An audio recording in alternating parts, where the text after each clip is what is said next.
ಕೊನೆ ಪ್ರಶ್ನೆ ಈಗ ನಾಳೆ ಸಿಎಂ ಸಿದ್ದರಾಮಯ್ಯ ನೇತೃತ್ವದಲ್ಲಿ ಉನ್ನತ ಮಟ್ಟದ ಸಭೆ ನಡೀತಾ ಇದೆ. ನಂದಿನಿ ಹಾಲಿನ ದರ ಪ್ರತಿ ಲೀಟರ್ ಹಾಲಿಗೆ ₹5 ಹೆಚ್ಚಳ ಮಾಡಬೇಕು ಅನ್ನೋ ವಿಚಾರವಾಗಿ ಒಳ್ಳೆಯದಲ್ಲ. ಈಗ ಮಾನ್ಯ ಮುಖ್ಯಮಂತ್ರಿಯವರ ನೇತೃತ್ವದಲ್ಲಿ ಈ ಒಂದು ಸಭೆ ನಡೀತಿದ್ದಾರೆ. ಮುಖ್ಯಮಂತ್ರಿಯವರು ತೀರ್ಮಾನ ತಗೊಳ್ತಾರೆ ಅದ್ರ ಬಗ್ಗೆ.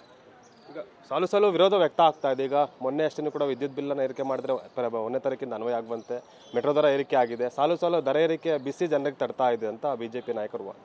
ಬಿಜೆಪಿ ನಾಯಕರು ಹೇಳ್ತಕ್ಕಂಥದ್ದು ಸರಿ ಇದೆ, ಇಲ್ಲ ಅಂತಲ್ಲ. ಎವ್ರಿ ಸಬ್ಸಿಕ್ವೆಂಟ್ ಗೌರ್ಮೆಂಟ್ ಆಗ್ತಾನೆ ಇದೆ. ಎಲ್ಲೆಲ್ಲಿ ತೆರಿಗೆ ಜಾಸ್ತಿ ಆಗ್ತದೆ, ಕಾಮನ್ ಮ್ಯಾನಿಗೆ ನಮ್ಮ ಹತ್ರ ಜಾಸ್ತಿ ಅವ್ರಿಗೆ ತೊಂದರೆ ಆಗ್ತಿಲ್ಲ. ಬಿಜೆಪಿ ಸರ್ಕಾರ GST ಕಾಮನ್ ಮ್ಯಾನ್ ಮೇಲೆ ಭಾಳ ಭಾರಿ ಇದೆ. ನಾವು ಅದು ಹೇಳ್ತಿದ್ದ ಬಗ್ಗೆ ನೀವು ಚರ್ಚೆಗೆ ತೊಗೊಳ್ಳಿ.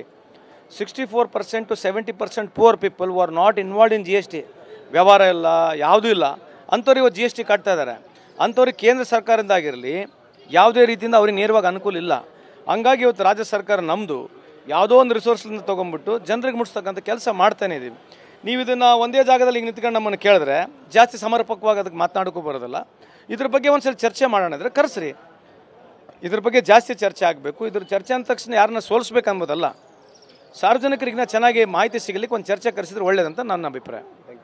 ಇದಿಷ್ಟು ಕೂಡ ಸಚಿವ ಸಂತೋಷ್ ಲಾಡ್ ಅವರ ಸ್ಪಷ್ಟವಾದ ಮಾತು. ಅಂದರೆ ಈಗ ಸ್ಪೀಕರ್ ಒಂದು ಕುರ್ಚಿಗೆ ಅಪಮಾನ ಮಾಡಿದ್ರು, ಹೀಗಾಗಿ ಅವರ ವಿರುದ್ಧ ಕ್ರಮ ತೆಗೆದುಕೊಳ್ಳಿದ್ರೆ ಯಾವುದೇ ರೀತಿಯಾದ ರಾಜಕೀಯ ಪ್ರೇರಿತ ಇಲ್ಲ ಅನ್ನೋ ಒಂದು ಸ್ಪಷ್ಟನೆ ಕೂಡ ನೀಡ್ತಾ ಇದ್ದಾರೆ. ಕ್ಯಾಮ್ರಾ ಪರ್ಸನ್ ವಿನೋದ್ ಜೊತೆ ಅನಿಲ್ ಕಲ್ಕೆರೆ, TV9 ಬೆಂಗಳೂರು.